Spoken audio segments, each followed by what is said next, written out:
Good morning, happy campers, wherever you are. So it is incredibly morning for me after a long night, and I have some time to kill before I go to pick up my Rugrats, and figured I'd rock out another one of our lectures. You'll be very interested to know that last night, Alpha Fall presented with a 88-year-old female, got out of bed to go to the bathroom, tripped, twisted, and fell, and upon contact found a patient that appeared to have a dislocated knee. Of course, I had my paragod who properly medicated the patient prior to moving, and then when we lifted her up to get her to the stretcher, I felt a great deal of crepitus just above the knee in the femur, confirming that we were wrong about a dislocated knee and that it was in fact a mid-shaft femur fracture. So we pulled out the hair traction and provided substantial relief in pain, along with stabilization of the injury with the hair traction. I must admit that over 20 years I've used it once before, and it was actually in the emergency department helping a doctor figure out how to use it. Other than that, 21 years I had never actually been able to use it. Either a partner was afraid or uncertain or just didn't care enough to do so, or the injury wasn't correct for the hair. But any which way, I finally got my chance to use it in the field, and we used it with great effect. So our musculoskeletal system, you know this: form, posture, movement, protection. Remember, most of our arteries run along these bones, especially our long bones in our body, our vena cava, our aorta. They run along our spinal column on the inside of it. Brachial artery runs along what is that bone? The humerus. Your femoral artery along the femur. Your lower extremity arteries run in between the tibia and fibia in the arms, and the radius and ulna. Wait, I did that wrong. The tibia and fibia in the legs, and the radius and ulna in the arms. So they certainly provide protection for a lot of things. Musculo, muscle, and skeleton bones. During injury, bones, all parts are at risk for injury. Most common reasons we get called, and the fall down go boom with some sort of broken extremity bone is even more so the most common injury that ambulances are called for. The obvious deformities are easily identifiable, and they're great. Sometimes it does present as something it's not, sort of like my story about thinking it was the knee when it was in fact the femur. Other times it is clearly a broken radius and ulna when you look at the wrist and it's shaped like an accordion. Long and short-term disability, not really my concern. That's for doctor people and nurses and therapists and patients. So our skeletal, smooth, and cardiac muscle, the three types of muscle. We have discussed this in the overviews prior to this lecture. Cardiac is only one thing, the heart muscle. Skeletal is the stuff that you can control with your mind. And the smooth muscle is stuff that your mind controls on its own. Skeletal attaches to the bones and crosses at least one joint. For the most part, yes. Voluntary muscles, because you can voluntarily choose to make them move. Largest portion of our muscle mass. Skeletal muscles are supplied with arteries, veins, and nerves. Oh my. Skeletal muscle, by definition, attacks muscle to skeleton, and it is done with tendons. So generally, really at the end of the muscles, the tendons are formed right into it, and your ligaments are attaching bone to bone.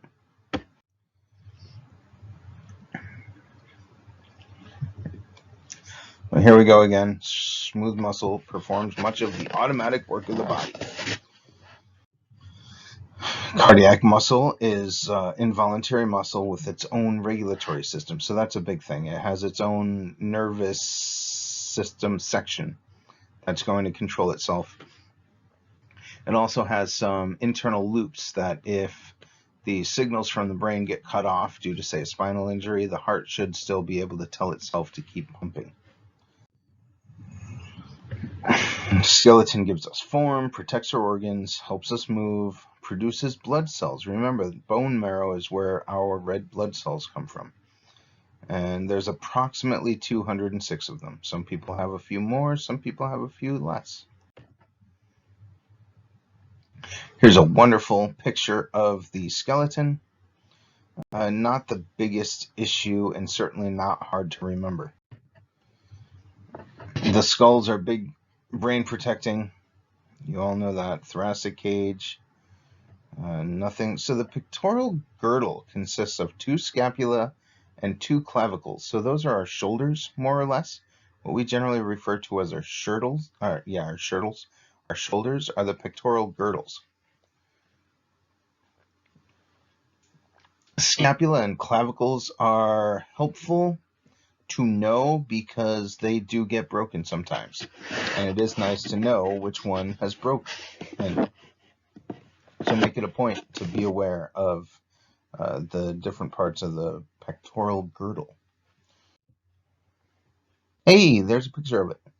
So the clavicle is in the front, the scapula is in the back, and it tends to break at the acromion process. So that is a big issue. The humerus could become dislodged. The cartilage and tendons around it, where everything's connected, the ligaments, they could get torn and shorn, and that could cause major issues and MRIs and doctor visits and surgeries and long rehab times, like 12 weeks if you work in a profession like EMS. Upper extremities, the humerus, elbow, radius, and ulna. Those are the big parts of the upper extremity. The fingers, OMG. I've never said that in class, but it's appropriate. There are so many little bones in our hands and our feet.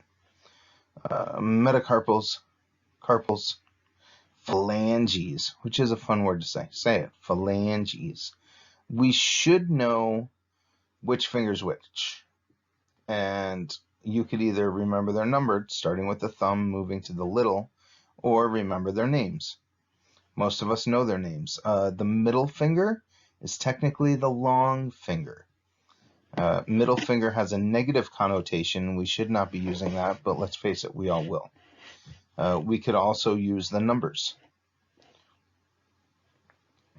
Injuries to the hand, position of comfort, check for distal motor sensation and peripheral sensation, and get them to the hospital.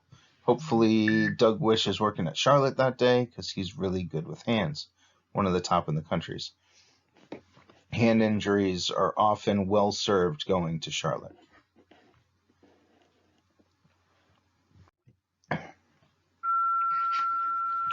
The pelvis supports the body weight and protects the structure within the pelvis, the bladder, rectum, and female productive organs. So our pelvis, pretty big bone, fairly strong bone, supports pretty much all the weight of your body and connects your body to your lower extremities and protects all that fun stuff inside of it.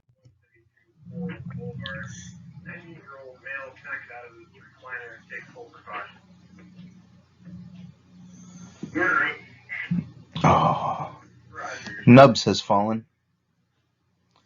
That's too bad. 98 years old, World War II vet, had his hands blown off, Literally, he has 2 hooks. Completely self-sufficient at 98 years old. A sudden decline in ability to function without assistance. It's rather sad and rather hard to get it through his head that, he really needs help now. And it happened overnight. But yes, I saw a squirrel and I chased it. So we call him Nubs. The lower extremity, a lot of injuries. Most of our fall down go booms. It is that femur bone that breaks. The knee could dislocate. Knee injuries are generally your younger generation, your sports fanatics who are out there running around, slipping and falling, tumbling, tripping. The knee injuries are often sports related. Femur injuries are often car crash related or fall down go boom related. Tib-fib fractures, it's all over the board for what causes those. A lot of hikers end up breaking either their ankle or their tibia fibia. Generally, if the tibia breaks, the fibia goes with it and vice versa. It's rare that you will have one or the other. Femoral head's a big issue. The femoral head is basically your hip. It is the top of the femur, that bendy part. Here, let's use a little red here. So let's get in with some red. And we're talking right here is the femoral head where it goes into the socket. So, bit of an issue when that has issues. The patella is the kneecap. That can get displaced, and that could be extremely painful and rather difficult to deal with. In my personal experience, these can actually realign upon moving the patient. So patient's in excruciating pain. You are doing everything you can to try to make it better. You pick them up and move them to the stretcher, and in that jostling, you could accidentally pop it back into place. And that's okay, because they're going to thank you and want to give you hugs. It is not something we should try to manipulate purposefully. We should splint that injury and try to keep it stable. It will be extremely painful for anybody who has misplaced their patella. And then there's the foot. Achilles heel. Don't forget about the Achilles tendon. This bad boy here, that's what makes your foot go up and down. Obviously, your ankle itself is here. This would be the joint that we consider the ankle. That is our fulcrum. Calcaneus can crack. Again, very painful. Generally not going to be deformed. Motorcycle accidents, especially with a chain driven, where the chain is exposed, dirt bikes, people could have this tendon ripped open by the chain when they crash. Metatarsals and phalanges are the lower bones in the feet. There's a bunch of those.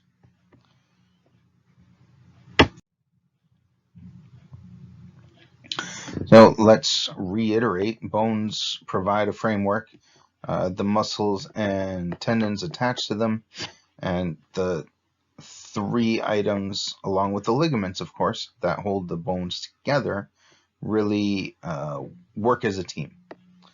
A joint is where the bones come together. Synovial fluid is the fluid in that space. There's space around the ends of the bones in the joints, and it's filled with a cushioning, lubricating fluid so that it doesn't hurt when the bones move.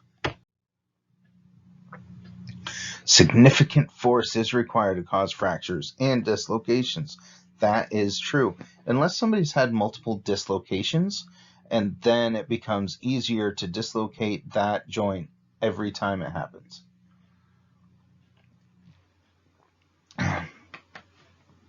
These 4 types of mechanisms are handy to know. It's a good basis for you to become a good EMT. They are not extremely crucial for you to memorize. Fractures are a break in the bone. That is what a fracture is. Every once in a while, you'll go to a call and they'll be in pain, and it'll be a previous injury, and that patient of yours will say no. When you ask if they fractured it, they'll say no, I didn't fracture, or no, I didn't break it, but the doctor said I have a fracture, and you're stuck. Do you point out that, sorry, darling, you're a moron and a fracture is a break? Or do you just go with it and say, oh, well, it's great that it isn't broken? Uh, you know, uh, Maybe pick some middle ground in there and politely explain that, yeah, it's the same thing. But anyways, moving on. Open or closed? Open, it's very important that we understand that if a bone pops through the skin, lacerates the skin, and then pops back in and is not visible, it's still an open wound. There are some people out there that if they don't see a bone sticking out, they do not consider it an open wound, and that is wrong. If there's even a little tiny centimeter laceration that cannot otherwise be explained, and you suspect a fracture near that site, assume that it was a piece of bone that stuck through during the collision of, the human with the ground, and then when they laid to rest, it pulled back through the skin and returned to inside the body. It's still an open fracture. Overlying skin is damaged, so where the fracture happened is the skin damaged.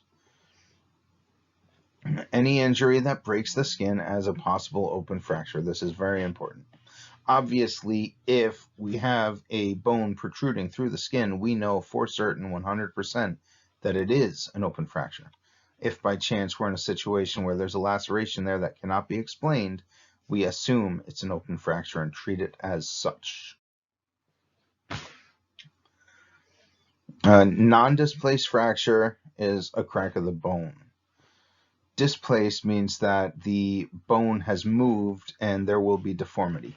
So our femur fractures, we go back to that because it's a large bone. It's generally very notable when it's broken and oftentimes easy to figure out.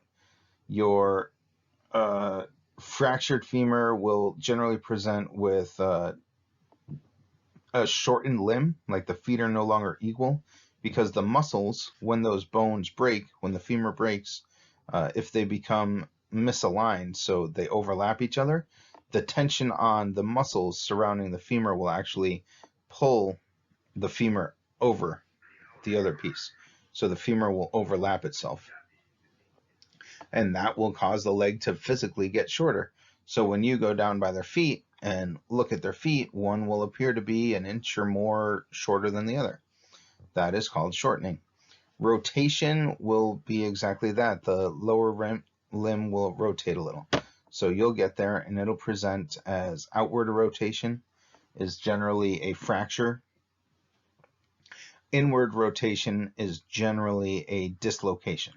So the femur head has popped out of the joint and it causes that leg to sort of angle in and the foot will point in towards the other foot.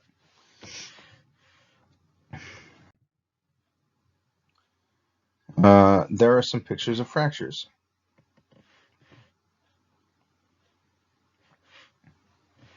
Where's my pen? So this is a fracture of the femur head. I believe this right here is a hairline fracture. This is your standard straight across fracture there. And this almost looks like a green stem where it's sort of twisted a little bit.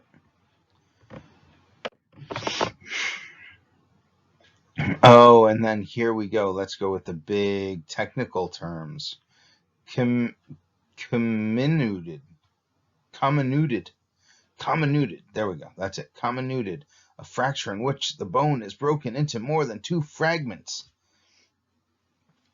Epiphyseal. A fracture in the growth section of a child's bone.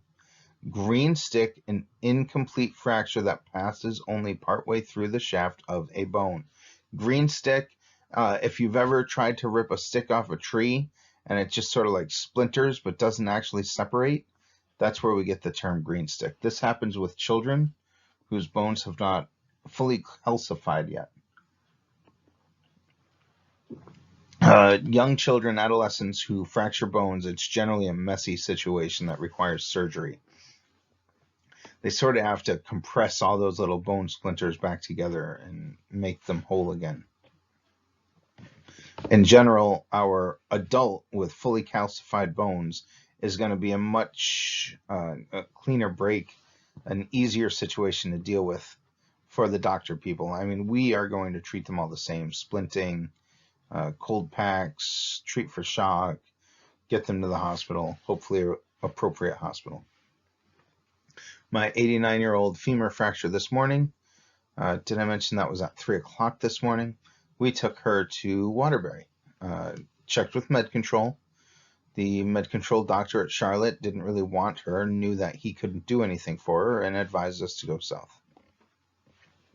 Further complicating by her sweet little husband, Joe, of, 60 years, wanting to go with her, and us having to tell him that you cannot. So I called Charlotte to confirm that he could not go there, and they wouldn't let him in. And then I assured him that Waterbury was the same situation. And I know I'm a heartless bastard, but it was kind of heartbreaking to see his desire to go and stay with her, and me like, nope, sorry, dude, you're staying home all alone. Incomplete does not break all the way through. Oblique, bone is broken at an angle. Pathologic, a fracture of weakened or diseased bone. So you could have pathologic fractures from somebody with some sort of like myelitis or a disease of that bone, walking down the stairs, taking a step, and it just fractures. There was no real trauma there. These terms, not all that important to you. Spiral fracture is rather important to you. You want to be aware if the cause of the fracture was a spiral action where that bone was twisted. That is going to cause splintering. That is going to cause a lot more internal damage. We should be aware of that mechanism and have a high suspect of further complications, of shock, of tissue destruction, muscle damage, all that mean and nasty stuff. A transverse fracture is the easiest for doctors to fix and for us to splint. It's just straight across the bone. So that is obvious deformity up top. I imagine, I'm not sure what's going on in that bottom picture. It could be over here. This could be a fracture of the distal end of the femur. This knee could be normal. This one could be all swollen and nasty because this is broken, but like here, this looks like swelling, which means that there's probably some massive damage inside the knee. This portion here is most likely the patella, and it might be out of place. I don't know. Hopefully your book pages give you more descriptions of what these pictures are. We want to look for deformity, tenderness, guarding, and swelling. These are important. Guarding here often does mean the muscles are all tense, and when you go to touch it, they're going to swat your hand away and say, no, bad EMT. Swelling, obviously, if the tissue around the bone is damaged as well, there will be swelling. And deformity, this top one's a great picture of a tib-fib fracture with obvious deformity.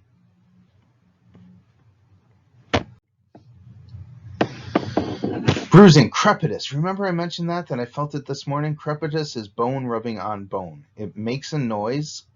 It has a feel. And if the patient's experiencing crepitus, there's a good chance you're going to recognize it. It's almost ominous in nature, but it's notable. So recapping our bruising, crepitus, false motion, which I I'm not going to fake an explanation for false motion. I would recommend you look that up in your book and get back to me with any comments or questions about that term. Exposed fragments, those are nice and easy to explain. They're bits of bone that you could see. Pain is probably a guarantee unless they've had like 8 children and they know what real pain is. This hip, that's nothing. Generally it is something, and any broken bone is going to be painful. A locked joint is something broke in that joint or near that joint and they literally cannot move it. It's locked in place, sometimes at the bent angle, sometimes straight, but they will not be able to move it. It's important to note that if they have a locked joint, splint it in place, support it, and don't try to move it. Dislocation, a disruption of a joint in which the bone ends are no longer in contact. So yeah, that is the ball falling out of the socket. Generally getting pushed or forcibly removed from the socket. Sometimes they will spontaneously reduce. Reduce is the technical term for fix itself. Dislocation that does not reduce is a serious problem and a seriously painful situation.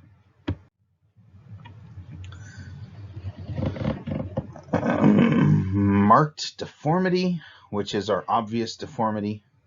Swelling, pain that is aggravated by any attempt at movement. These patients don't want you to move them. We have to move them some to properly splint them. There's no way around it. It is up to you to explain to these patients that while I am splinting your injury, it is going to hurt. If you have a paragod and he's close by, you might be able to wait, especially if you're confident he's the type of paramedic that will be happy to medicate on scene. Otherwise, you have to get them to grin and bear the pain while you splint it, manipulating the injury as little as possible, and assure them that once it's splinted, it will hurt a little less. And in general, once you splint it, and if you splint it properly, it will hurt less. We're going to look for tenderness on palpation. It hurts when you touch it. Loss of normal joint motion, as we discussed earlier, with like your some loss of movement or complete unable to move it at all because it's locked in place. And numbness or impaired circulation. Numbness or impaired circulation is of grave concern. We want to try to one time manually adjust the injury to return it to anatomical position. So if you have that wrist that's an accordion and they have a numb hand with cyanosis, tingling, or no palpable pulses, no good motor sensation, we want to try to reduce that injury manually and get it back in line to our normal anatomic position, and then splint it. We try this once. If it doesn't seem to be working out, then we splint it as found and transport rapidly. Remember, just like a tourniquet, if they don't have blood flow to the distal portion of the injured extremity, they are going to eventually have tissue death, and we don't want that.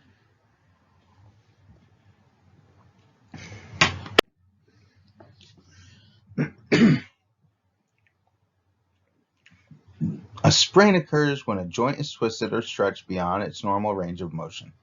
Mild to severe. Knees, shoulders, and ankles are, look at your own body while you're sitting there and what seem to have the most movement, what seem to have the least amount of support. Shoulders seem to have a lot of support, right? But the issue with the shoulder is that we put a lot of force on it all the time.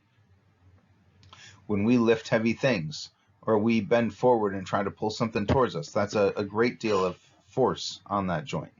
And that's why we tend to injure it so much. But the knees and ankles are obvious. There's a lot of little parts in there and there's not much support. Really, they're poorly designed.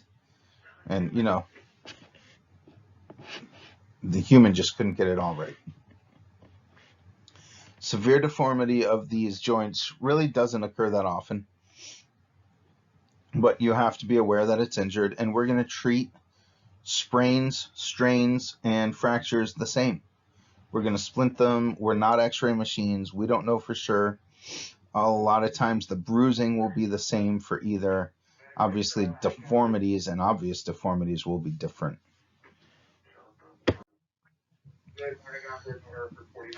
Guarding, swelling, and your bruising, ecchymosis, pain, instability are all issues. If somebody severely wrecks their ankle, their foot might just dangle if you lift the limb off the ground, which will be excruciatingly painful. Strain is stretching or tearing of the muscle. So we should know the difference, fractures, sprains, and strains. But again, we're going to treat them all the same.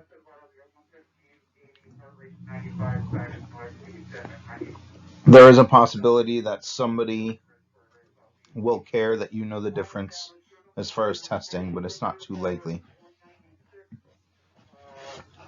And we should not expect deformities. Amputation, injury in which an extremity is completely severed from the body. It's obviously going to damage every aspect of the musculoskeletal system in that area. Man, that's a gnarly thumb. But that would be considered an amputation. Not as impressive as a whole arm lying next to the patient, but a few feet away. But still, that's a gnarly wound that you want to deal. If you could find the severed portion, please bring it with you. Put between cold packs and kept dry.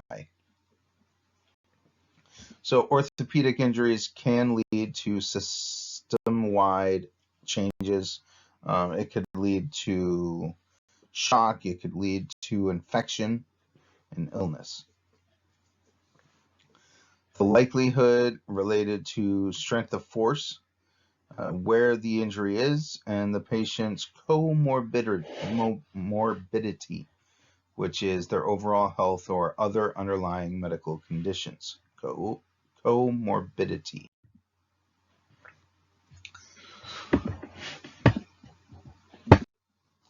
So this is important. We don't want to contaminate a wound any more than we have to. Remember, if we have an open fracture, it becomes a wound. If we have a amputation, the part of the body, or the area of the wound that's still connected to the body is a wound. So you have the amputated forearm and a wound to the upper arm. Do not enter or probe in there unless it's a situation where you have to pack it to stop the bleeding. Brush away debris if you can, and wrap it with clean dressings and secure it as best you can. Long-term disability, like nubs. I mentioned nubs earlier. That's a long-term disability. Luckily for that man, he learned to manage it and had a very successful life with 2 hooks.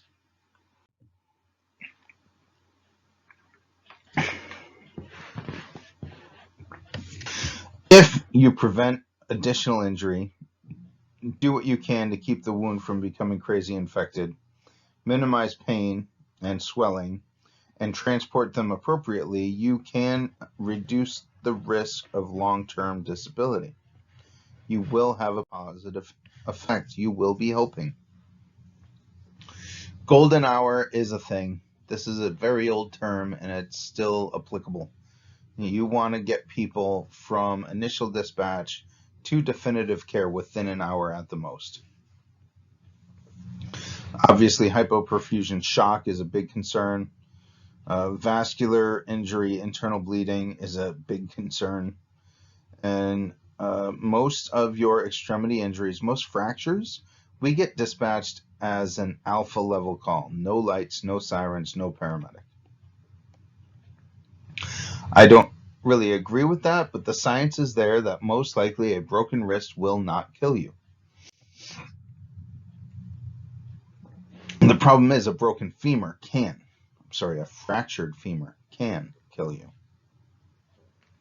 Big pictures. Separate the little stuff from the big stuff. Treat the big stuff first. And try not to forget about the little stuff and checking for additional stuff. So keep your eyes open. Do not get tunnel vision. Sometimes the injury that looks the worst really isn't the worst. And you need to factor all the little details to figure that stuff out. Scene safety, obviously. Figure out what caused the mechanism of injury.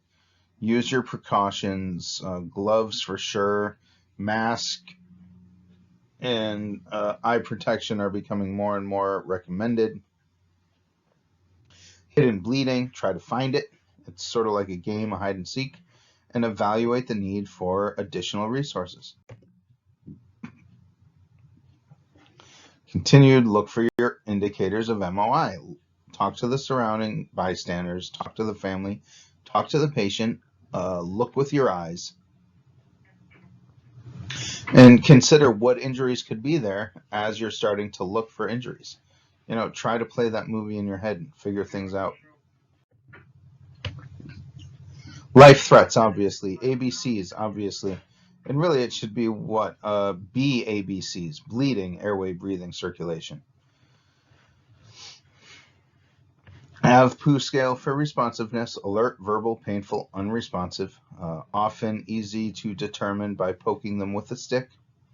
Ask about the chief complaint. And again, I make this public for anybody who's not actually in my class. Understand that the stick is an inside joke for my current class and my last EMR class, and probably my next class because it's one of my favorites. Be sure to ask your patient what their chief complaint is, and then don't let it tunnel vision you from finding other severe injuries or concerns.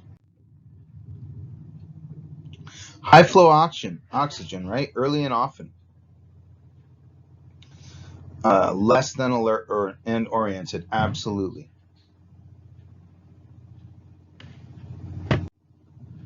Sometimes it makes sense to give oxygen to somebody who is alert and oriented and in pain or showing signs of compensated shock. Ask about the mechanism. Ask bystanders, friends, family, the patient, anybody who might have been around to see it. If there was trauma, the actual fractures might be a lower priority. You might have bigger concerns like a severe head injury or severe bleeding. Those are all going to take precedence to dealing with the fractures.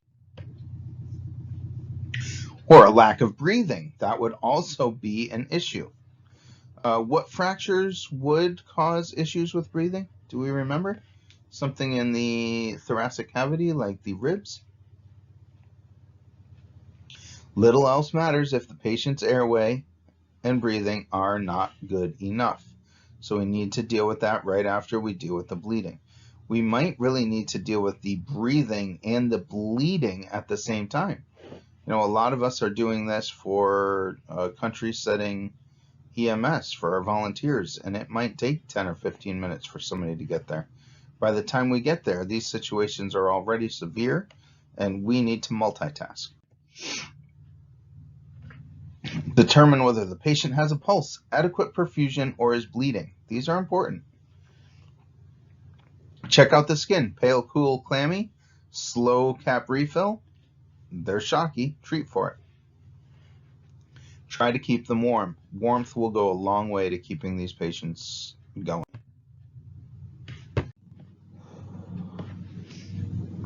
Transport decision. If it seems like they're in any way serious, please rapid transport. Call for additional resources to meet you on the way. Support airway and breathing, and significant bleeding. Significant MOI whose condition appears stable should also be transported promptly.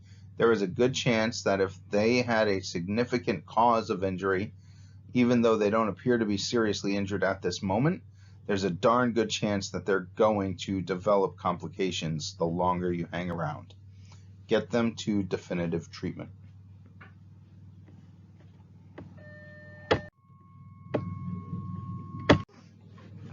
Same as everything else, medical history, alert for injury-specific signs and symptoms, and pertinent negatives. Obtain sample history for all patients, all trauma patients, all medical patients, all psych patients. OPQRST is too lengthy when ABCs require immediate attention. So if we can do it, if they're less severe, we should deal with our OPQRST as well, onset, provocation, quality, radiation, severity, and time.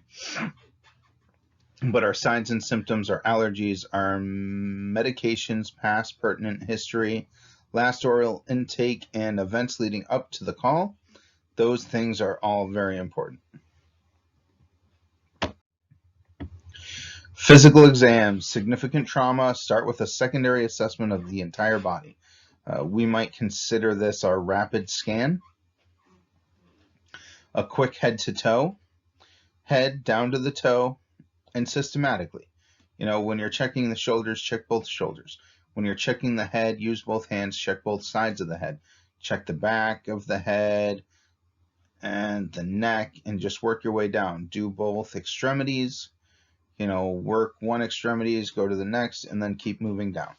Children, we are going to start at the feet and work our way up, right? So the assessment's going to be the same, but we're going to start with the feet and move towards the head.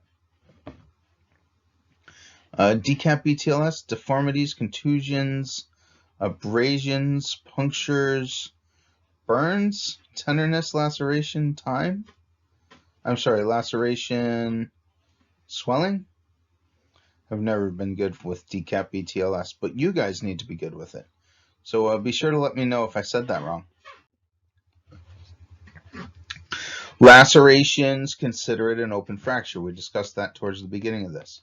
If there's an unexplained laceration, please consider it an open fracture. Put a dressing on that wound and splint.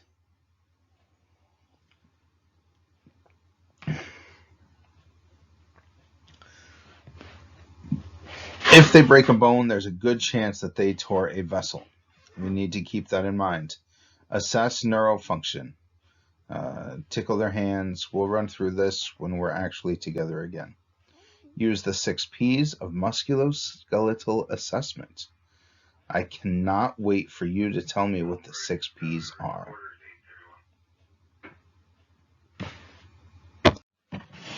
All right, I just got nowhere. I looked for your 6 P's of musculoskeletal assessment, and I couldn't figure out. However, I did find in the digital book, not the audio book, but the one right above it in your chapter tab, there's some videos embedded into the chapter about splinting that are fairly useful. So I would recommend you firing that up and taking a scroll through and look for those videos and play those. I think that they will actually help you. All right, we will get back to vittles in a moment. I mean, it'll only be a split second for you, but I need to go and get my monsters from my mommy. So I'll be back eventually. Goodbye for now. Vital signs. Determine a baseline set. That's our within 2 minutes if possible, right? Within 2 minutes. I know, I say it all the time, broken record status, but it's important. We want to get our baseline vitals as soon as possible upon patient contact. Pulse rate and rhythm and quality. The 3 things are separate and equal assessments. How fast is it? Is it steady, a nice thump, thump, thump, thump? Or are there little breaks in it, a little delay? Is it showing signs of atrial fibrillation or maybe some other traumatic cause? And the quality. Is it rapid and thready? Barely palpable and really fast is generally considered thready. Is it a solid thump that just beats against your finger as you palpate? Those are things we need to make sure that we document. Respiratory rate, rhythm, and quality. Same thing. Is it fast? Is it slow? Is it right? Is it deep? Is it shallow? Is there any crazy rhythm like our chain Stokes? Our blood pressure. How far apart are the top and bottom numbers? Are systolic and diastolic? Skin condition. Is it pink, warm, and dry? Is it cool, clammy? Is there a gray, ashen color to it? All those things matter. And of course, pupil size and reaction to light. Remember, it's PERRL.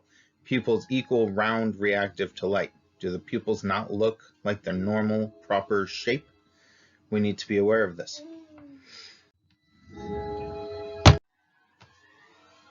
Our PowerPoint achieves broken record status. Every 5 minutes for unstable, 15 for stable. We need to try to adhere to this as closely as possible. Overall condition, the whole patient. You want to bring the whole patient in. How they're responding to you, how they're looking around, their skin color, if they're able to follow commands, if they're bleeding or not, their level of consciousness. Everything needs to be put together for an overall impression of their condition. Stabilize, control bleeding, secure the airway, the breathing, and the circulation. Secure a patient to a long backboard if it seems like you cannot keep them stable, like physically stable and secured without it. Again, we do not want to use backboards for transport unless absolutely necessary. If there's no obvious life threats, you could take a little bit longer, make sure your patient is stable and comfortable. And this dot number 2, the main goal is stabilization in the most comfortable position that allows for maintenance of good circulation distal to the injury. Distal means farther away, right? So we want to put their broken pieces in a position of comfort that supports good circulation. Communication. Description of the problems found during your assessment in your med patch. Keep it short and sweet. Report problems with airway, breathing, and circulation. Open fractures must be noted. Your facility needs to know that you have open or closed fractures. They need to know about compromised circulation. They need to know about obvious deformities. They need to know about the patient's chief complaint and the vital signs that you get for severe patients. If it seems to be minor in nature, then we could generally keep these patches shorter than otherwise.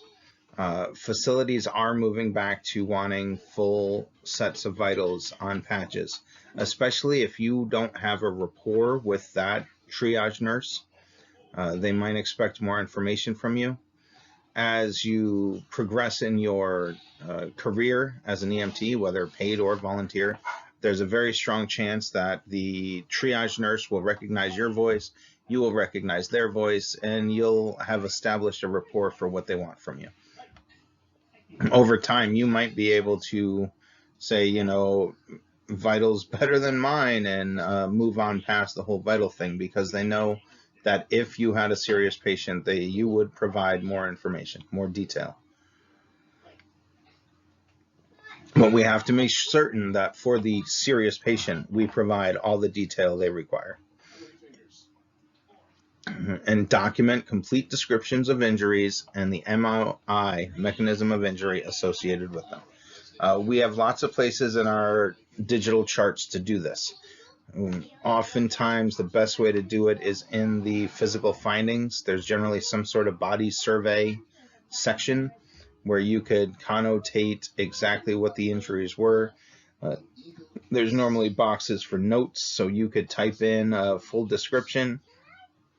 A lot of them have, a human silhouette that you could put circles and arrows and paragraphs on the back explaining what each one was. So there's lots of options to make sure you properly document it. You could always put it in your narrative as well. You could put it in your activity log As you know, in your sequence at 1548, we did a rapid survey, rapid assessment, and found left femur fracture and an open skull fracture. And then at 1600 during transport, you did a detailed physical exam and found a tib-fib fracture and multiple contusions and abrasions on their head and torso. So that's all stuff that you could do in different ways.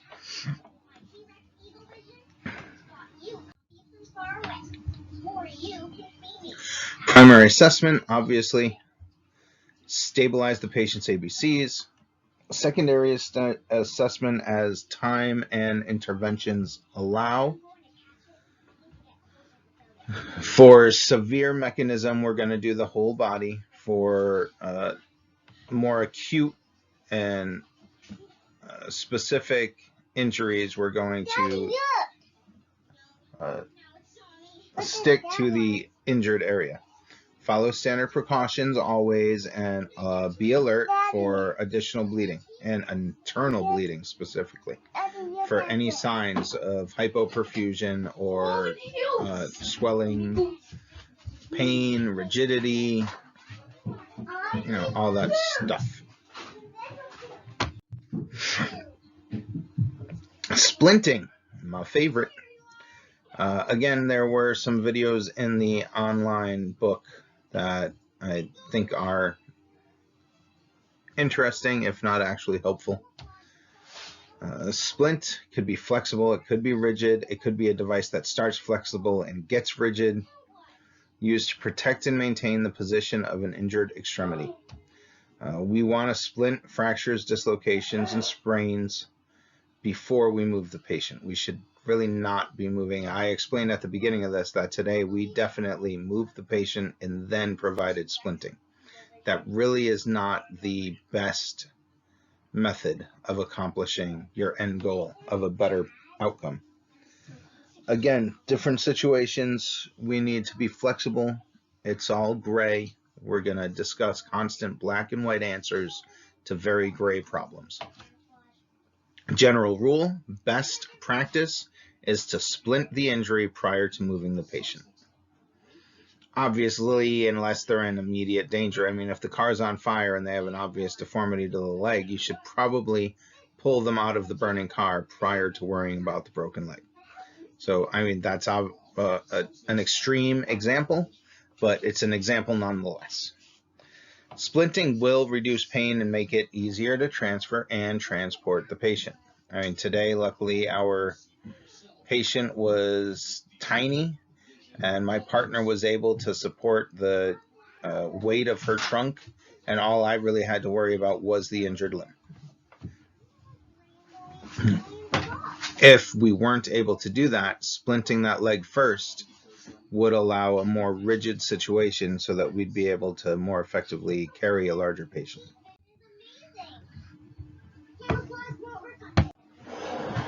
Splinting will help to prevent further damage. That is a true story. Spinal splinting, cervical splinting, possibly that whole backboard thing in extreme cases can protect the spinal cord from further injury. Splinting the long bones, the extremities, can very well prevent nerves from being severed by those sharp bone ends, blood vessels being severed, muscles being torn up and chewed up. So splinting does have a good outcome. It'll help the bone from poking through the skin during movement. It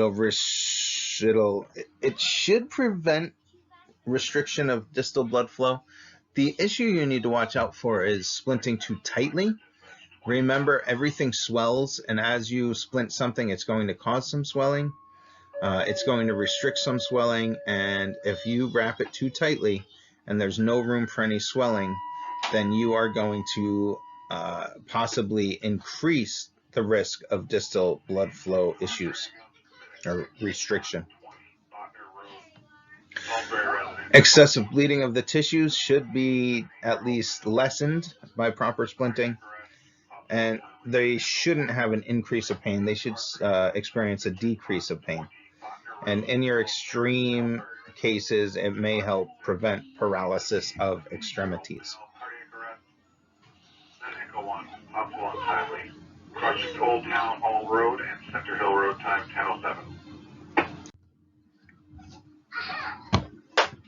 10:07. General principles: remove clothing from the area.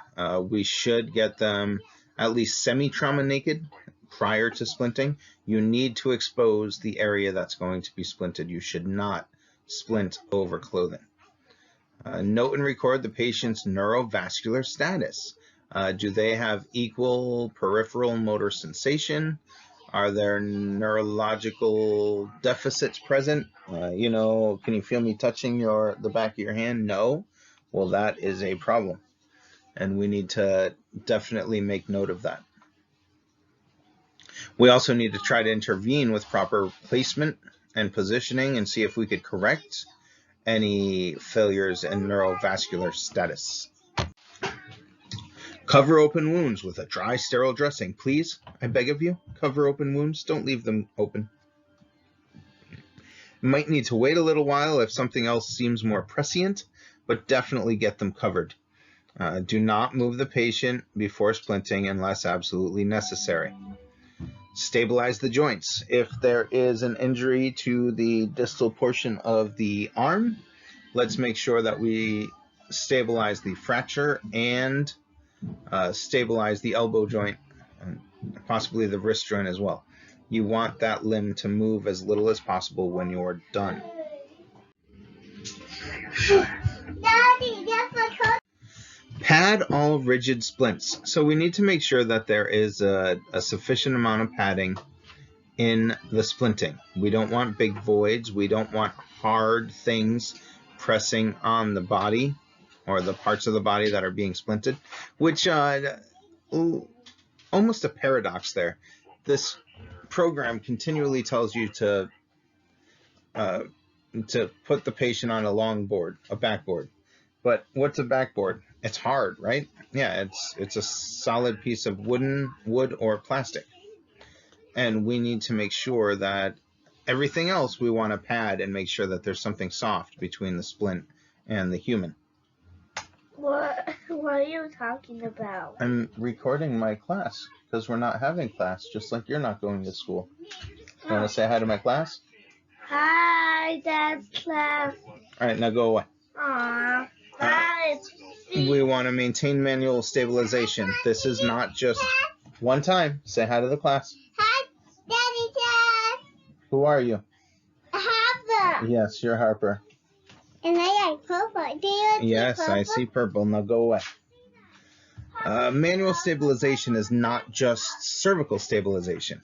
This means as we were moving our patient this morning, as that's clearly my case study for this lecture, I held manual stabilization of the leg while we moved her from the ground to the stretcher. And then we ultimately, my partner and I, took turns holding manual stabilization while we got the hair traction in place. And we definitely did it as a team. At one point, I was holding manual stabilization, and my partner was placing it against the iliac crest, basically her butt bone. And once it was in position, we switched, and he held manual stabilization and manual traction, actually pulling, applying some pressure, pulling outward on the leg to relieve that pressure and crepitus of the bone on bone. And I attached the ankle strap, and then he needed to actually attach the ankle strap to the hitch, and I took manual stabilization. So it was a constant shift off depending on what had to get done and where we were in position to the human. But that manual stabilization was held throughout the whole process. Dash number 3, if you encounter resistance, that's referring to trying to place the fractured limb into anatomical position to try to reposition from how you find it. And if there's resistance, if it doesn't just move back into the place it should be, then you stop trying and splint it as you find it. The last thing you want to do is cause a secondary fracture because you were pulling or trying to bend that broken limb. Obviously, immobilize all suspected spinal injuries to the best of your position. A conscious patient who's alert and paying a good job and able to follow your commands.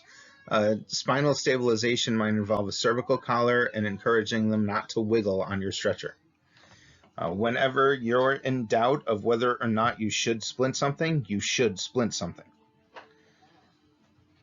Remember, it is better to treat than to fail to act up to our standards of care. Rigid splints are just that. They're rigid. Generally, they have padding built into them as well. There are some things like ladder splints, which are just, they're a thick wire. They're almost like if you bought an inexpensive gas grill at Walmart and you have those round grill grates. It's basically the same material, but they'll be, maybe 4 inches wide, and they come in different lengths. 10-inch length for doing a wrist, and then there should be some longer ones as well. They have board splints, which are basically a piece of some sort of board, and they have padding, and then they're wrapped in a plastic. Generally, they're orange, very common. They've been around since the beginning of EMS. And then we have lots of different kinds of commercially manufactured rigid splints. I mean, the two I just mentioned were, but there's the vacuum splints that start out soft and can form and pad their own voids, and then you suck the air out and they get hard. There are the air splints, which of course I would never recommend. Sorry, first selectman's calling. So, dot number 2, applied to the sides, front, and or back of an injured extremity. That's pretty much totally obligatory. Yes, you're putting it somewhere on the injured limb that will help you splint it in place. So that doesn't help. It's very annoying to have statements like that. Generally, it's going to be one. Some injuries you might want to use one on each side of the injury, so a total of 2 splints. And it should take 2 providers to apply these. It's very rare that you could sufficiently and properly splint all by yourself. There are some caveats to that. If you're the first responder and you carry SAM splints in your bag, which again, we are going to experience the SAM splint when we get together for practical day. They work very well, and generally you can make it work without any help. Bystander help or the patient themselves can assist you to make it work fairly well. If you arrive and your ambulance is just a couple minutes away, then you should probably wait for the extra hands. If it's going to be 10 or 15 minutes, then you might want to try to do something to improve the situation prior to the boo-boo bus arriving.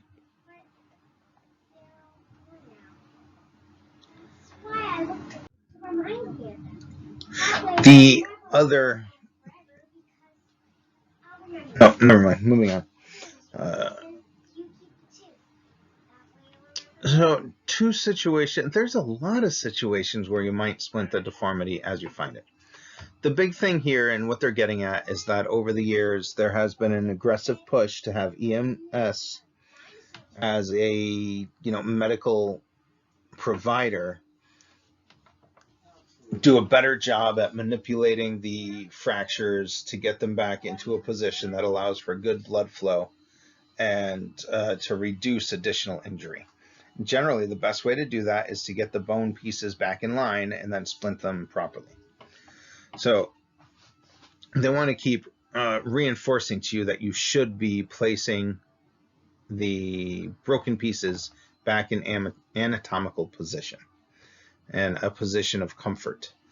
The times when you don't is when it's really bad. You think maybe that might be broken in more than one place, or it looks like there's a good chance that there's some muscle, tendon, ligament compromise due to the current placement of the bone, and you don't want to rip them up anymore. And then the second one, the big one, is you try to move it and it won't move. We do not want to force it if it won't move. We want to give up, document that we made an attempt, it did not work out, and that's the end of it. What I've found over the years is that a lot of fractured bones will go back into place. They almost want to. And the few times when they don't, that's it. You'll know pretty quick that they're not going to go back in. The extreme pain kind of worries me. These situations are painful, and just touching their limb is going to be painful. So, I mean, who decides it's extreme pain as opposed to just pain or pretty bad pain? It's ultimately the patient, and more than that, it's you and the patient together. So sometimes you have to tell them to suck it up and get it done, and other times you have to recognize that it really is excruciating and you need to stop. So does that really help? No, I gave you two sides of the coin and told you that it could flip either side. It's just really hard. Again, gray answers to black and white questions. Again, this is one of the things about splinting that I enjoy, is the challenge of doing it right. And then when you do it right, you get to see the positive outcome. So it's again, the human becomes a puzzle when it breaks. Formable splints. The pre-contoured, inflatable, clear plastic, aluminum wrapped in foam, which is what a SAM splint is. It's a formable splint. Our vacuum splints are formable splints. There's several others on the market as well. Those are the two I'm most familiar with and my favorites. They will be comfortable, absolutely. They should provide uniform contact, which means it's going to envelop the fractured area and fill all the voids. It applies firm and generally even pressure to bleeding wounds, along with stabilizing the fracture. Below the elbow or knee. So, yes and no. A lot of today's formable splints are good for all over. And we have the vacuum bed that is good for the entire body. I know that it's stated in protocols that we should inflate and make it soft again for transport. Again, I disagree with that. I've seen great success from using it as a full body splint. You could also, the newer formable splints, the vacuum splint, the SAM splint, you could make it so that it curls around the elbow. You could have it wrap around the shoulder to hold the shoulder in place. So they are really dynamic items that you should be able to splint above and below.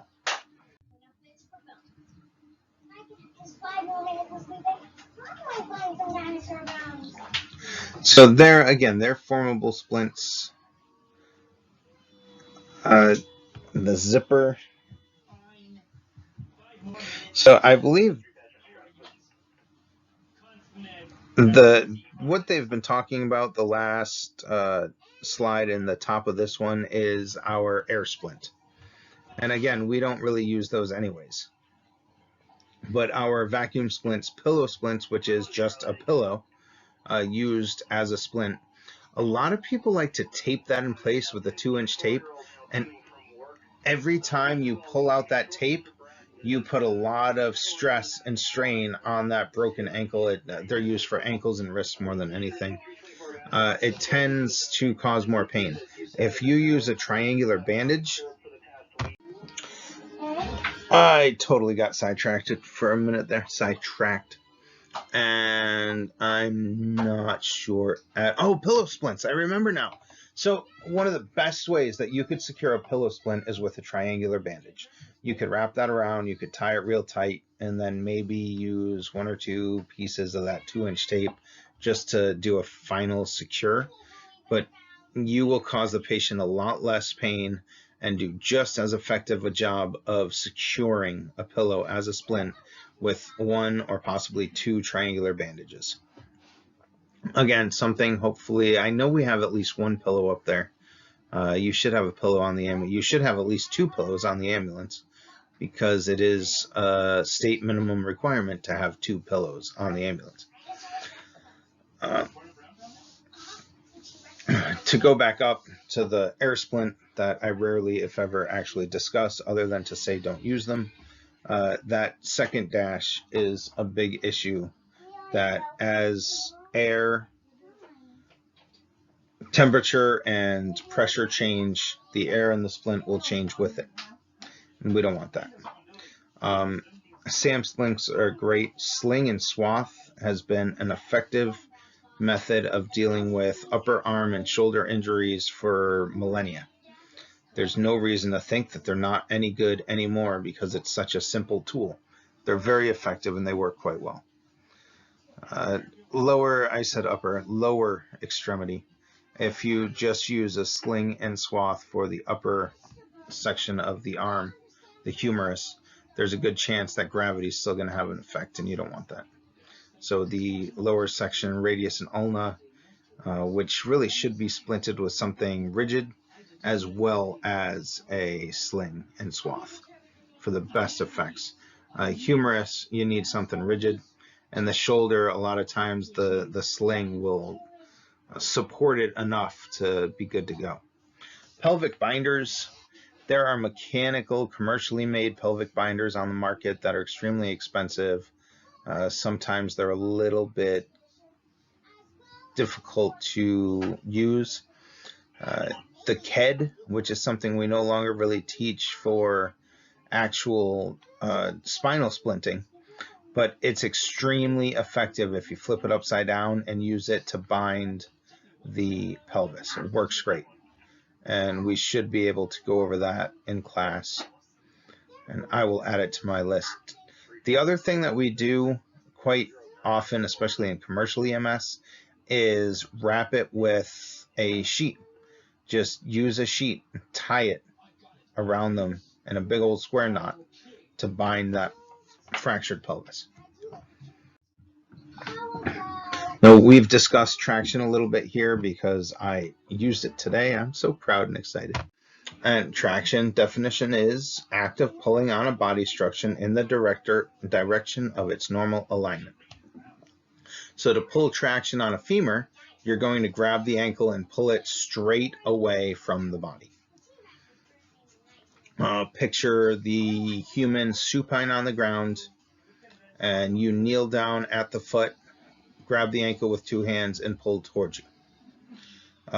Goal of traction is to stabilize, align, and avoid further compromise. And it's very effective. A lot of people are afraid of it because there's an ankle hitch and there's rules, and you have to do this, and you have to make sure that you extend the arms of the splint far enough to be able to pull enough traction. You need to limit how much traction you pull. There's rules, and it's intimidating, but it shouldn't be. It's a very simple procedure. Often the securing straps for the extremity to hold the splint in place is one of the biggest issues, and it's just a matter of getting them in the right place and strapping them down.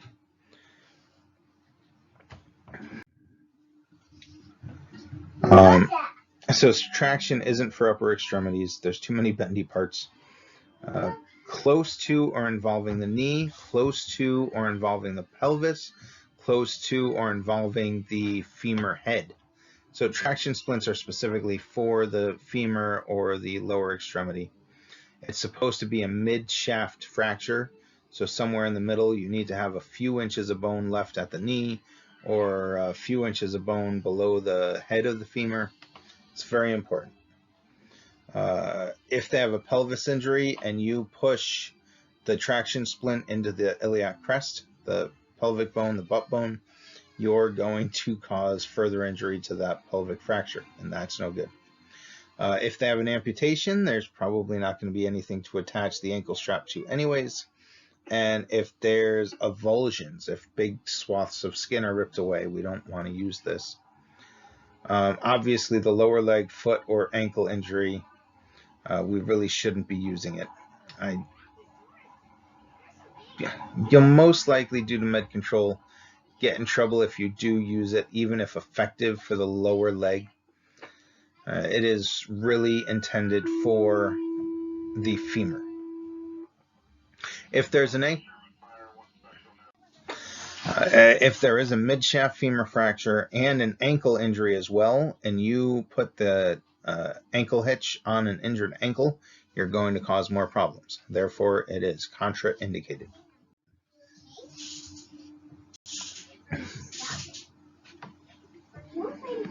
So this is good advice. You see the first lady, I'm guessing it's a lady, maybe it's a man. You shouldn't judge. But her leg, you find it with that unnatural bend in it. You want to get it back in line with the way she's lying and then pull straight out.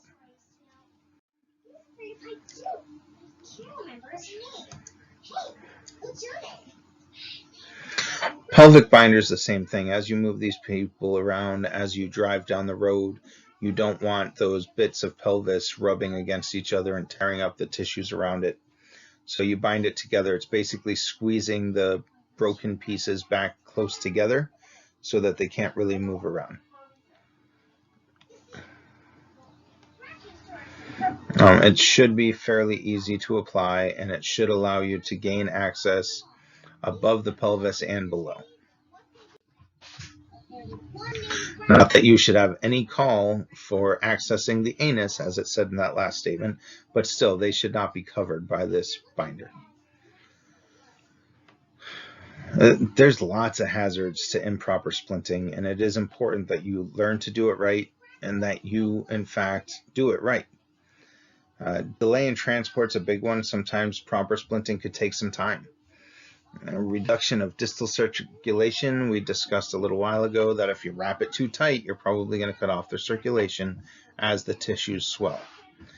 Compressing nerves and tissues and blood vessels, again, if you wrap too tight, you could basically create a tourniquet, and that's what we're not trying to accomplish here. We want to stabilize, not constrict. Injury to tissue, nerves, blood vessels, or muscles for all the reasons we've mentioned. Excessive speed for most of these injuries is not indicated unless it's a traumatic injury with severe bleeding or some other complication. All you're going to do is bounce them around more and make them uncomfortable and unhappy. I mean, they're already having a pretty bad day. Let's not make it worse by driving like a madman or woman. So a long distance transport, we should consider air, but we've discussed air transport quite a bit in our class, and there's a lot of factors, including cost. We need to factor all that stuff in if we're going to make that decision. There's a lot of situations where it's absolutely indicated to call for the bird, but you need to calm yourself, take a deep breath, and think about it. Weigh the positives and the negatives and try to do what's in the best interest of your patient. And clavicle is fractured a lot, especially in children, especially in your late adolescents that are playing lots of sports. Football, incredibly common in football. Pain in the shoulder and hold the arm across the front of the body. If you find them like that, you should probably keep them like that and splint it like that. Swelling and point tenderness over the clavicle. Scapula is a much bigger bone, and it's behind you. So most of our traumatic injuries are forward motion, and that thinner clavicle is going to take the brunt of it. The scapula also has lots of muscles connected to it, and they tend to keep it in place. Again, bring in our friend baseball bat. You swing a baseball bat and hit someone in the scapula, then there's a good chance you're going to fracture it.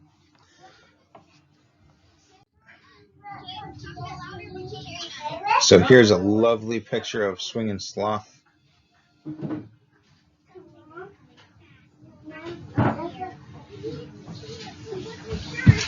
You can read that.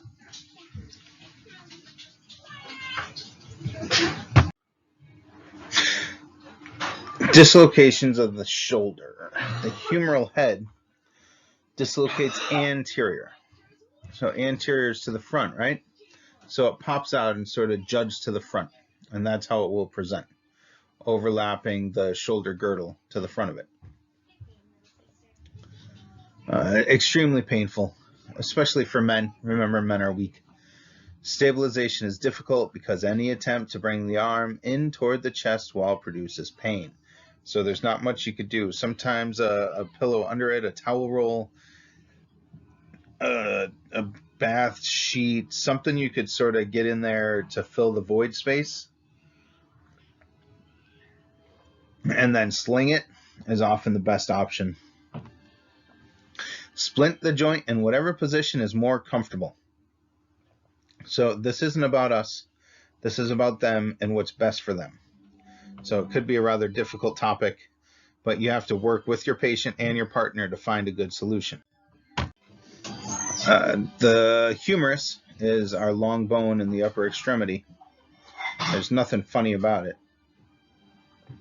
Occur either proximally in the midshaft or distally at the elbow. So ultimately, if we see a fracture here, it's going to be somewhere in the middle or down towards the elbow. Generally, any severe injury up top is just going to pop it out of place. Applying traction, we're talking manual traction. Grab it and pull on it to realign the pieces before splinting. And then whatever splinting you do, you should finish it with a sling and swath. Sometimes the sling and swath alone will be enough, but if it doesn't appear that that will be, then splint it first and then sling it. Different types of injuries are difficult to distinguish without x-ray examinations. I'm sorry, ma'am, I don't really know. I am not an x-ray machine is a very common response to the famous question of, do you think it's broken? Fracture of the distal humerus is more common in children. Dad, look. One left. Children playing. Big time to break it is in play, falling off the swing set, that kind of thing. Maybe we could mix these with the other kind. Fracture fragments are obviously a problem wherever they are. If you have a fracture 2 or more places of a single bone, there's going to be bits that are free and they can move around and cause issue. And we're also Ooh, yeah, I think that's an elbow injury. Pretty sure. And see the microphone there? Hopefully everyone was able to hear it. That had to make a cracking sound. Not that common. This is not something you're going to see often. Fall from a horse will do that. The ulna and radius are most often displaced posteriorly, so they end up going towards the back of the joint, and sometimes they will overlap the humerus, and again, it could be that locked in position and rather painful. Elbow injuries. Fracture of olecranon process of ulna, elbow, joint sprain. Yes, I read those out of order. We're going to treat all this stuff the same as a broken arm and splint it accordingly. Immobilize the joints, splint the long bones if it appears to be necessary, and move on. As far as what exactly is broken, I mean, it really doesn't matter to us that much. It's great if you could be aware of this stuff. If you have the type of memory that works for remembering it and retaining it, that's great. If your take home is that this is a broken arm, that will be great for your patient care. Fractures of the radial head often missed during diagnosis. A lot of times these things can present as a dislocation, and we will think it is, and then we'll find out later that we were wrong. And generally that's okay. A lot of our splinting and immobilizing is the same either way, whether it's the fracture or the dislocation.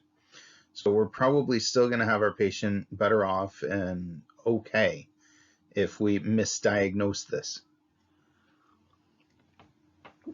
Fall on an outstretched arm is the cause of trauma to the upper humerus. Or a direct blow to the lateral aspect of the elbow.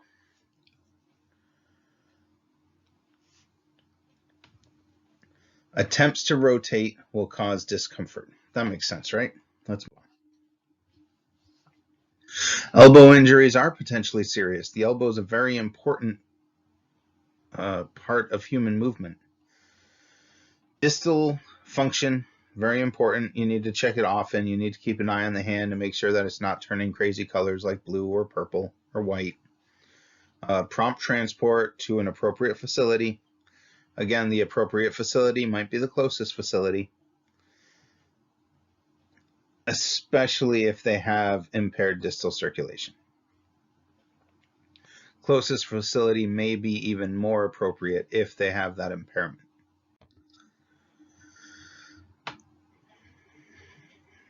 So the lower arm, the radius and ulna, very common fractures. The two bones almost always fracture together. Very rare that you could have one and not the other.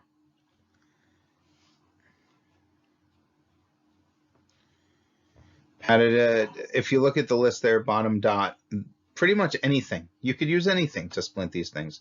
The vacuum splint works great. The SAM splint works great. Pillow splints, again, if secured properly, work great.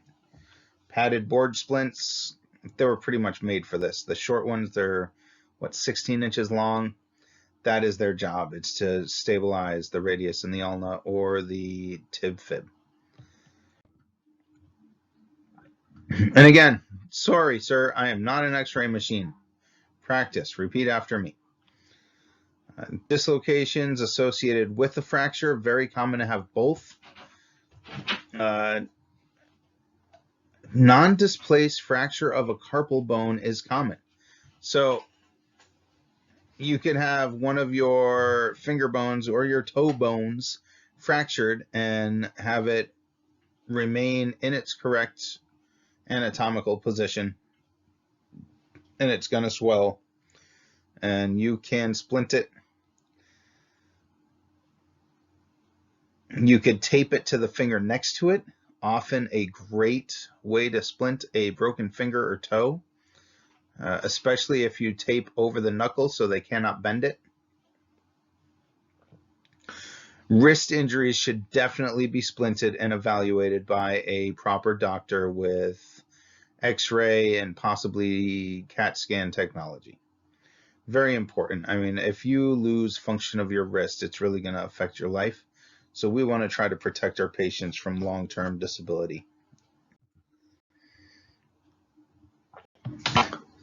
Pelvic fractures, heavy compression, and heavy blow. So again, bring back the baseball bat.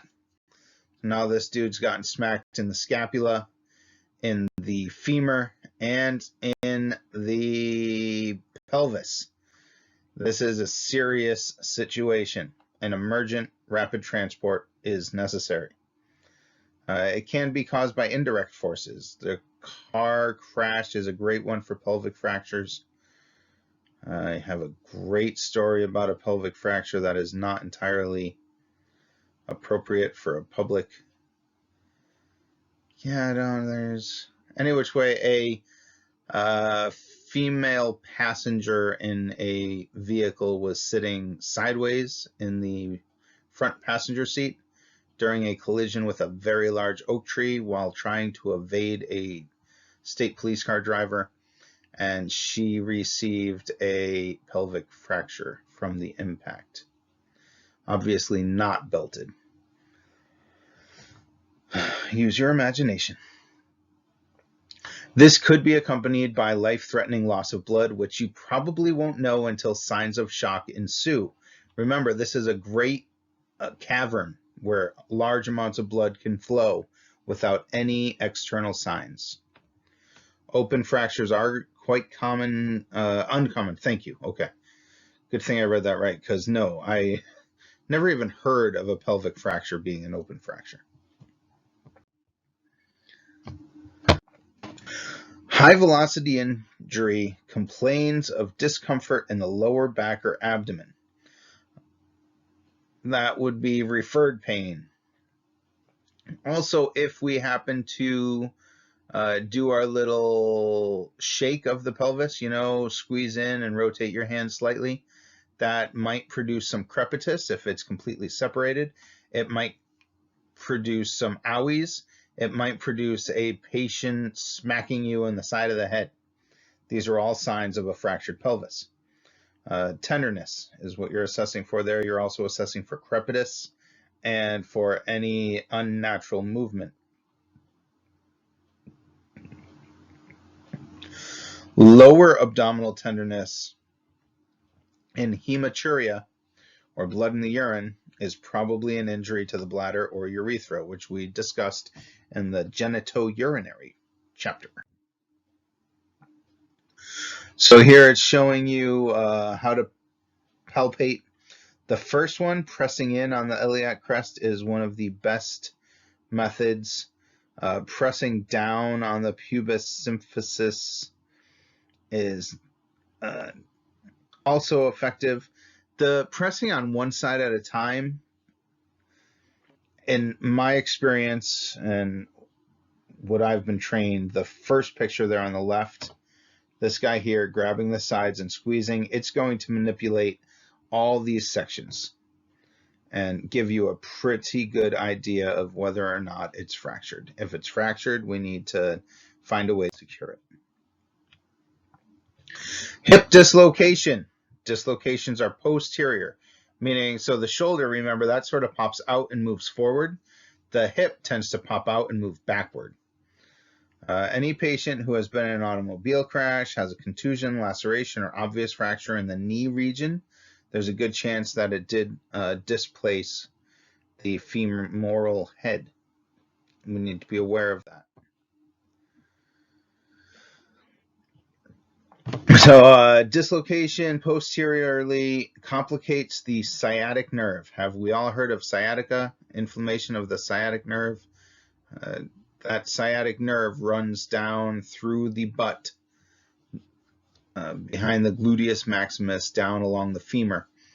So this is quite possibly going to become compressed, which could cause a great deal of pain, a great deal of numbness and tingling. They won't want their hip moved at all. They won't want it palpated either. Do not attempt to reduce the dislocated hip in the field. They need x-rays, possibly CAT scans, multiple providers, lots and lots of pain meds, and several very strong people to pull this thing back into proper alignment. Splint it and immobilize it as best you can. Consider a backboard. Support the affected limb with pillows. It's often helpful to actually, get them slightly lateral because you've put pillows under their back and their hip and their leg. Hopefully you have at least 2 pillows to accomplish this. If you only have one, you might have to use some of your spare towels and blankets. And try to get the weight on the unaffected, the uninjured side.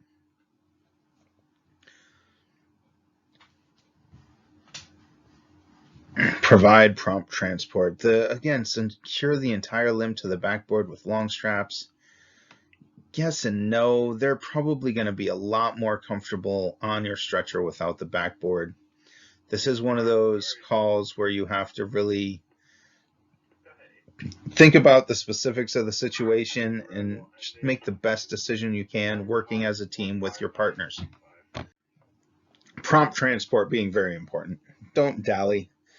Secure these patients to the best of your ability and get them moving to the hospital. Consider ALS.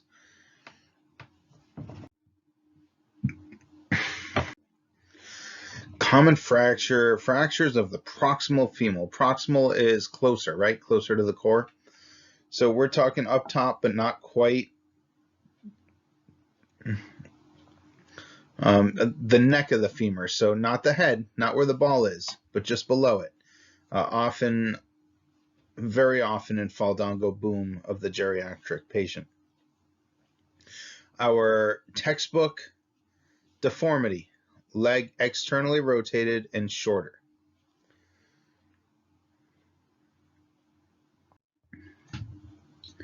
Assess the pelvis for soft tissue injury, for fracture. Pulse and motor sensory functions at the foot, lower leg. Splint the lower extremity and transport to the emergency department. So, I mean, splint the lower extremity. What that's going to do is help immobilize the upper extremity.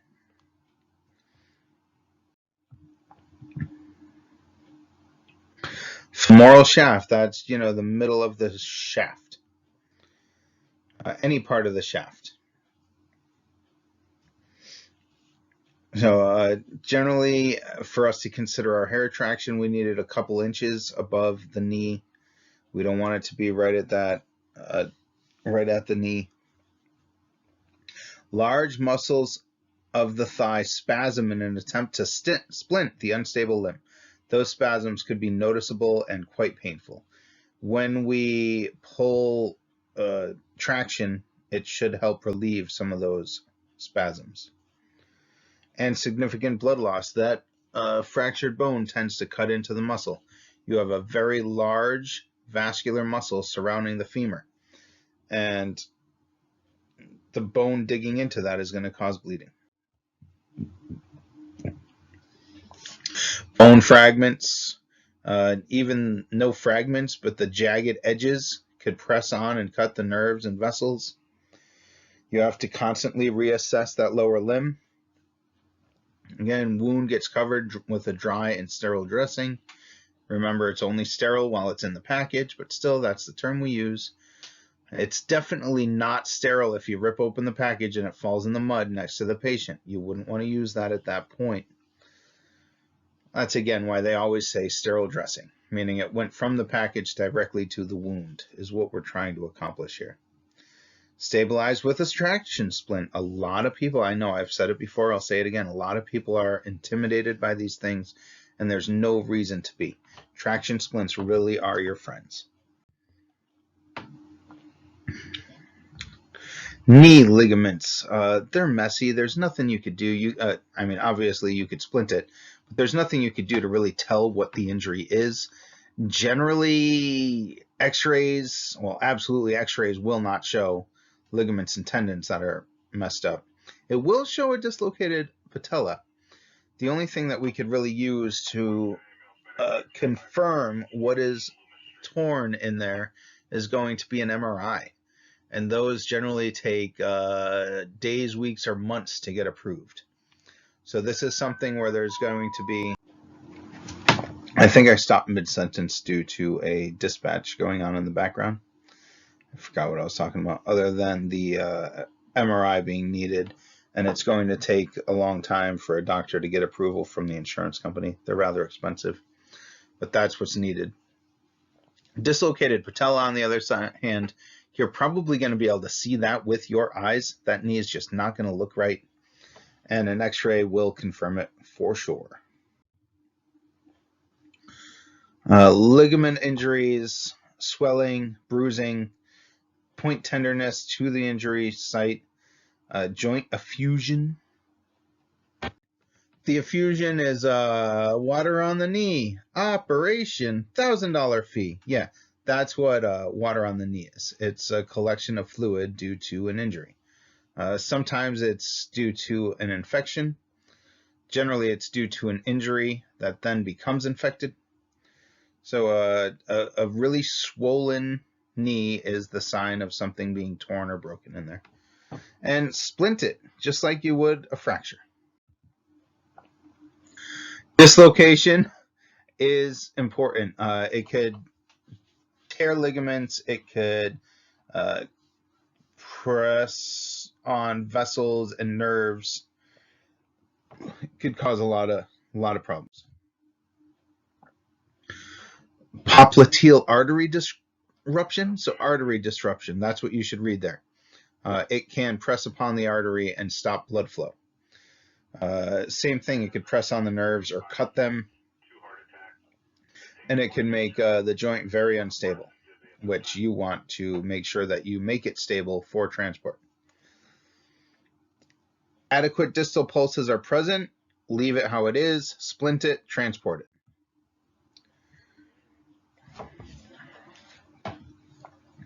So fracture is about the knee, meaning it's not specifically the knee, but it's right in that area, and we're not really going to be able to tell exactly what it is. The patella can get fractured. Again, if there is adequate distal pulses and no significant deformity, splint it the way you find it, or splint it with the knee straight if possible. Sometimes we find these things not straight, and to manipulate it into straightness might cause a lot more problems. The one time in my life I transported a patient feet at the head end of the stretcher, it was a fracture at the knee. I think it was Crosby in Waterbury. Kid got hit playing football, and it bent the knee out and broke the tibia fibia right at the knee, and we could not get this thing to move. It was locked in this horrific position. We used a short board and a long board to secure the leg, which was, it was bent out at a 90-degree straight out. So it was the right leg, and the foot was 90 degrees to the side of the patient. Instead of being like straight down or bent behind them as if you were crouching, it was out to the side. And we had no choice but to keep it there.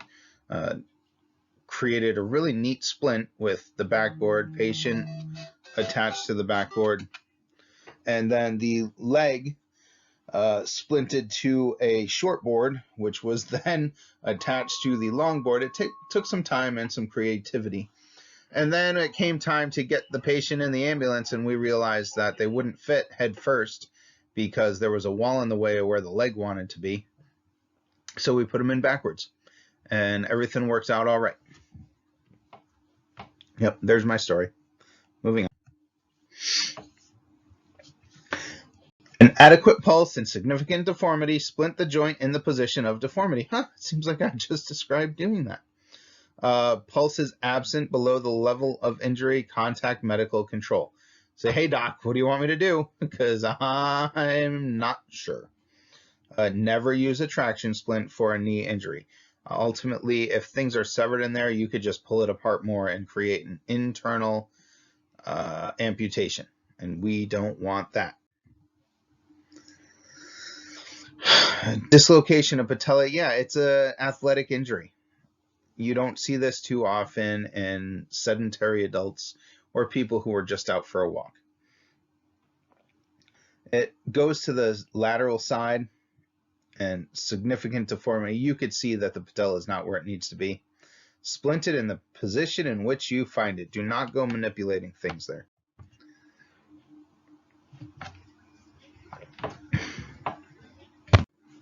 So tib-fib fractures are almost always exactly that. It's both bones. We want to stabilize. Padded board splints are really good. Any kind of rigid splint is going to be good. Air splints, there was a time and a place. We discussed this over and over. I am not a fan.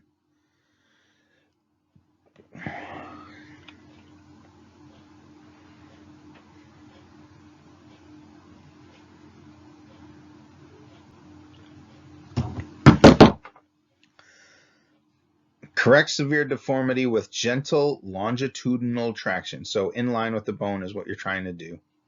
Hopefully it works. If not, don't force it. Ankle, think pillow. Pillow splint is the solution for an ankle. Could be minor to major. It's all going to present the same to you. Probably a lot of swelling, possibly outward angulation. It could be all kinds of different presentations, and you could try to grab the foot and it's just floppy because nothing's connected anymore. You could approach and find an open fracture where it's really the tib fib that fractured right at the base of the bones, and there's the bottom of the bone sticking out in the foot at a different angle than the rest of the leg. There could be all kinds of wild and crazy presentations of this injury. Pain, swelling, localized tenderness, unable to bear weight. Any of those things present, you need to get them to a hospital and an x-ray and a doctor. And this is one where we really shouldn't take no for an answer. If something heals improperly on its own in the ankle, they're going to have complications forever. Dress open wounds, assess our distal motor sensation and pulses. Remember, some people don't have a distal pulse. If you attempt to check the distal pulse and you cannot get one, admit that. And you could follow it up in a patch, or once you do your handoff at the hospital, that you palpated for a distal pulse, could not find one, but they have good motor sensation. They could feel you touching their foot. Color's good, and there's no sign of problem. You just couldn't feel the pulse. For, I think, 30% of the population, that's normal.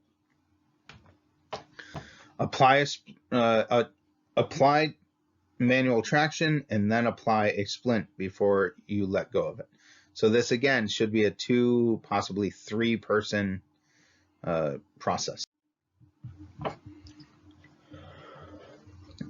Dislocation or fracture of one or more of the tarsals, metatarsals, or phalanges of the toes. So a foot injury could be any one of the myriad bones in the foot. It could be caused from, this picture, jumping off a wall. Absolutely, it could break something. It can also do force injury to things above the feet. I fell out of a tree when I was 13, landed on my feet, and injured both knees. My feet were fine. My tibias and fibias were fine, but I destroyed stuff in my knees. So, and that was transmitted force.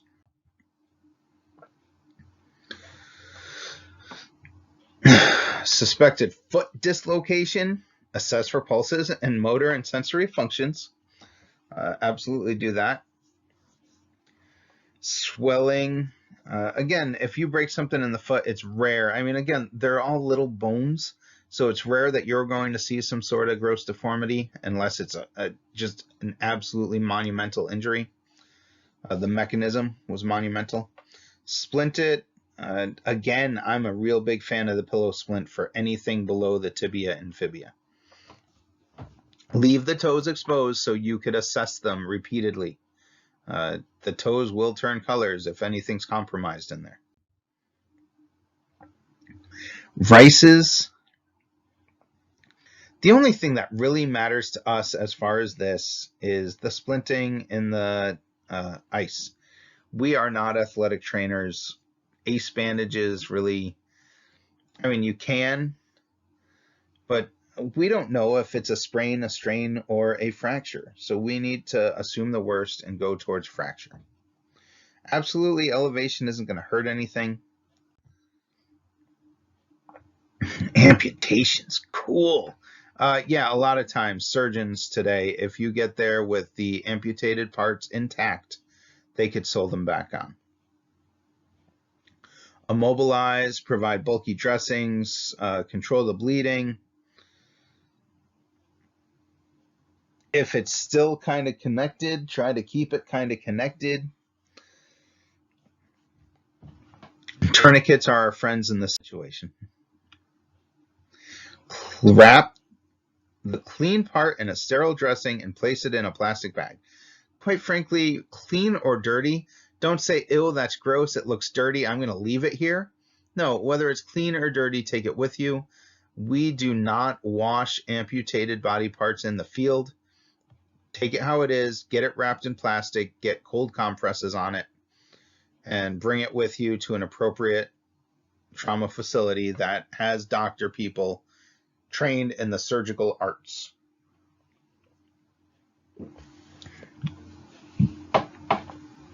Keep the part cool without allowing it to freeze. So the second dash, bag in a cool container filled with ice, that's dangerous. Our cold compresses are actually really good for this situation.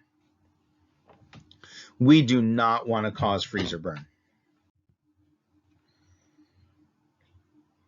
So compartment syndrome, I know we've touched on this briefly in other topics. 6 to 12 hours after injury as a result of excessive bleeding, severely crushed extremity, and rapid return of blood to an ischemic limb. Ischemic means tissue death, right? So you have compression to an area. Sometimes this is caused by swelling. You have severe swelling that reduces blood flow, and some of the tissue in that area distal to the injury dies. And then eventually that stuff starts to have blood get back to it, and then everything swells even more, and you have compartment syndrome. Compartment syndrome is a big deal. Fractured tibia or forearm of children is the most common time you see this. So pain that is out of proportion to the injury. So the injury really doesn't look that bad, but the pain is excruciating. Passive stretching of muscles within the compartment.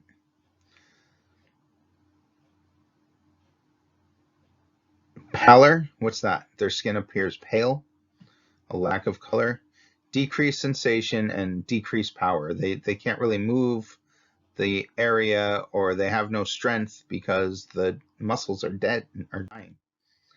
Portions of them are dead. Pediatric, fractured below the elbow or knee. Be on the lookout for extreme pain, decreased pain sensation. So they have extreme pain, and it seems like their pain is lessening on its own. Pain on stretching of affected muscles, and decreased power. Hopefully you're going to be rid of these patients long before compartment syndrome presents itself. Splint the limb, keep it at the level of the heart. Don't raise it up so things flow with gravity. Don't raise or keep it lower so that gravity will keep fluid in the limb. Transport rapidly. Don't waste your time. I think that's it. This is a rather long lecture. I am not going to go through all the review. You are absolutely welcome to pull up these presentations and skip all the way down to slide 109 and do the review.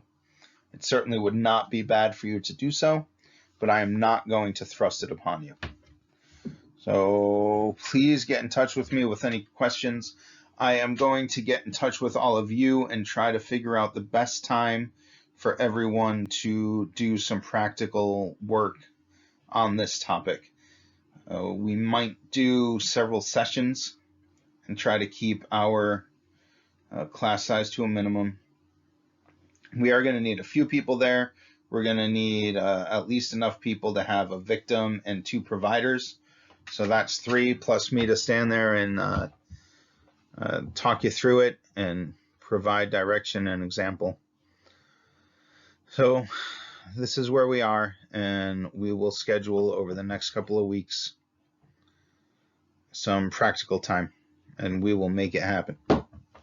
Thank you for paying attention. Again, get in touch with me with any questions, concerns, or comments, and I look forward to seeing you all again someday.